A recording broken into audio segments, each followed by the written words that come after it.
Olá novamente, continuando aí o vídeo sobre análise combinatória, tá bom? Voltamos aí falando com permutações circulares, né? O que é uma permutação circular? Então vamos lá, chama-se permutação circular de N objetos distintos, de novo, os objetos distintos, qualquer disposição desses objetos em torno de um círculo, né? O número de todas as permutações distintas desses objetos é dado pela expressão, então, permutação circular de N elementos é N menos 1. Nossa, Galhardo, por que essa diferença de permutação de objetos distintos e permutação circular? Olha só, se eu tenho, vamos supor, 4 pessoas sentadas em torno de uma mesa redonda e eu simplesmente mudar todas elas de lugar, né, para a direita, né, elas continuam praticamente nas mesmas posições. Né? Não houve mudança da configuração, né, desse problema. Então, qual que é a ideia aí desse menos 1? O que eu estou fazendo? Simplesmente eu escolho uma pessoa, eu fixo uma pessoa e faço as outras pessoas que estão em volta dela mudarem de lugar, permutarem os lugares. Né? Então, se eu tenho N pessoas, como eu fixei uma, né, as pessoas que vão permutar é N menos 1. É como se eu pegasse o círculo e cortasse o círculo nessa pessoa e transformasse esse círculo agora numa linha reta, numa fila. Tá ok? É essa a ideia de permutação circular. Eu fixo uma pessoa, né, e vou permutar todas as outras. Tá ok? Então vamos lá. Vamos pegar um exemplo aqui? De quantos modos distintos 5 pessoas podem se dispor em torno de uma mesa circular? Bom, eu tenho 5 pessoas em torno de uma mesa circular. Então vamos lá. É a permutação circular de 5 elementos. Então é 5 menos 1 fatorial. Dá 4 fatorial, que dá um total de 24. Então podem ser dispostos de 24 maneiras distintas. Tá ok? O outro tipo de permutação é permutação com repetição. Né? Então, no caso de permutar N objetos com N1 desses objetos iguais a 1, N2 desses objetos iguais a 2 e um NR iguais a AR. O número de todas as permutações distintas desses objetos é dado pela expressão permutação de N elementos, onde se repete N1, N2 até NR, é dado por N fatorial dividido por N1 fatorial vezes N2 fatorial até NR fatorial. Galera, tá complicado esse negócio. Né? Vamos ver um exemplo. Né? Olha só o exemplo. Quantos são os anagramas da palavra paralelepípedo? Né? Pô, galera, sacanagem. Olha só. Então, eu quero mudar essas letras de lugar. Mas percebam, a letra P, né, ela aparece 3 vezes na palavra paralelepípedo. Então, se eu ficar trocando essas letras P de lugar, não vai mudar a palavra, né? Continua paralelepípedo. Né? A mesma coisa, eu tenho 2 As que se repetem, né? Eu tenho o A que se repete 2 vezes, o R não se repete, mas o L se repete 2 vezes e o E 3 vezes. Então, eu vou usar a permutação com repetição. Né? Vamos lá ver como que fica isso. Ó. Permutação de 14 elementos, onde a letra P se repete 3 vezes, a letra A se repete 2 vezes, perdão, a letra L se repete 2 vezes e a letra E se repete 3 vezes. Tá? As outras letras não se repetem. Então, 14 fatorial dividido por 3 fatorial, vezes 2 fatorial, vezes 2 fatorial, vezes 3 fatorial. Tá bom? Vou escrever dessa forma aqui. Né? Olha só, esse 3 fatorial, eu posso simplificar com esse 3 fatorial. Sim? Então, né? Cancelamento aqui desse 3 fatorial com esse 3 fatorial. Percebemos também que 3 vezes 2 vezes 2 dá 12. Então, esse 12 eu vou simplificar com esse 12. E esse 4 com esse 2. Então, 4 dividido por 2 vai dar 2. Então, nós temos que resolver essa operação aqui, que dá um total de 605.404.800. Ou seja, São 605.404.800 anagramas que nós podemos fazer com a palavra paralelepípedo. Tá ok? Uma outra ferramenta de análise combinatória que nós chamamos de arranjo simples. Né? O que vem a ser o arranjo simples? Então, arranjo simples de N objetos tomados P a P, onde N é maior que 1 e P é um número natural menor que N. São todos os grupos de P objetos distintos que diferem entre si pela ordem e pela natureza dos P objetos que contém cada grupo. Nossa, galera, pelo amor de Deus, me ajuda. Então é simples. Enquanto na permutação eu tenho um conjunto com um certo número de elementos, eu vou usar todos esses elementos, só mudando eles de lugar.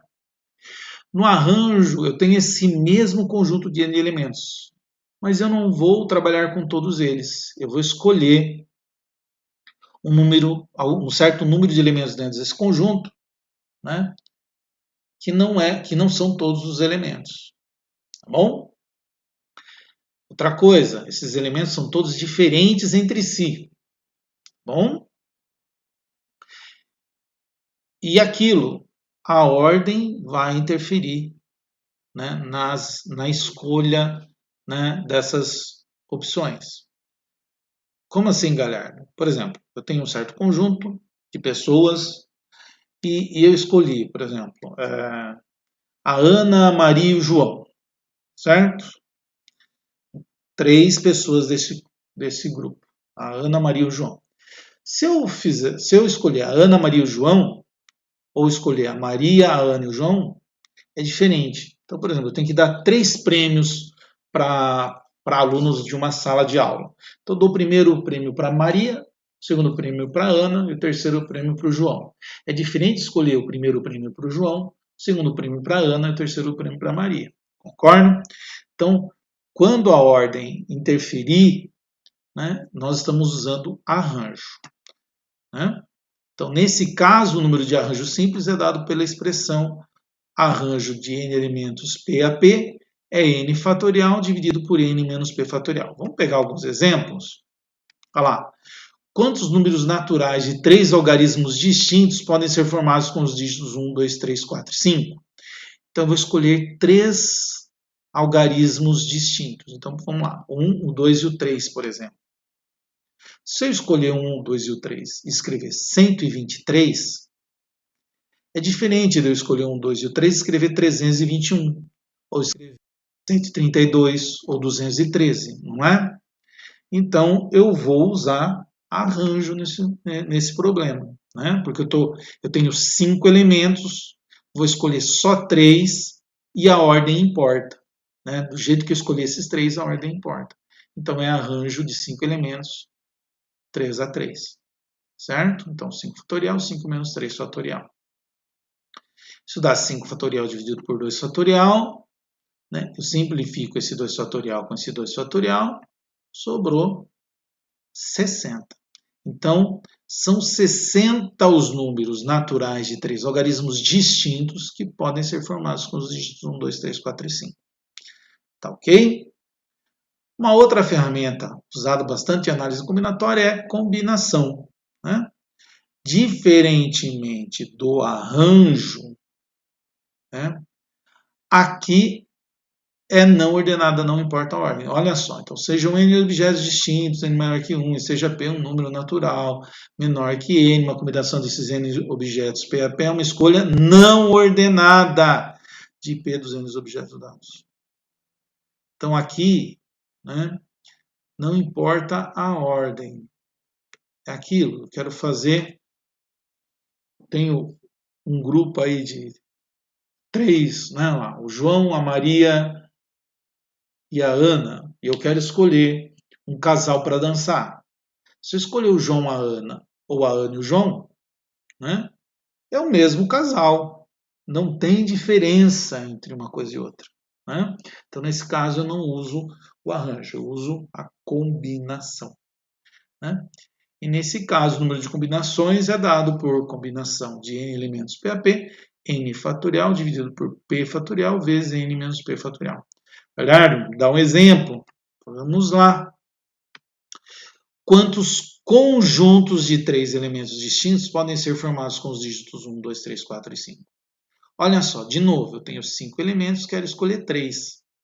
Vamos lá, vamos escolher 1, 2, 3. Mas o conjunto 1, 2, 3, o conjunto 3, 2, 1, o conjunto 2, 1, 3, não é o mesmo conjunto? Quer dizer, a ordem que eu escolhi o conjunto, os elementos do conjunto, não vão fazer o conjunto ser diferente. Então, o conjunto dos números 1, 2, 3 e o conjunto dos números 3, 2, 1 é o mesmo conjunto. Então, nesse caso, eu não uso arranjo, eu uso combinatório. Então, combinação de 5 elementos, 3 a 3, 5 fatorial, dividido por 3 fatorial, vezes 5 menos 3 fatorial. Que é 5 fatorial dividido por 3 fatorial, vezes 2 fatorial. Eu simplifico esse 3 fatorial com esse 3 fatorial. Nós temos aqui 20 dividido por 2, que dá 10. Ou seja, são 10 os conjuntos de 3 elementos distintos que podem ser formados com os dígitos 1, 2, 3, 4 e 5.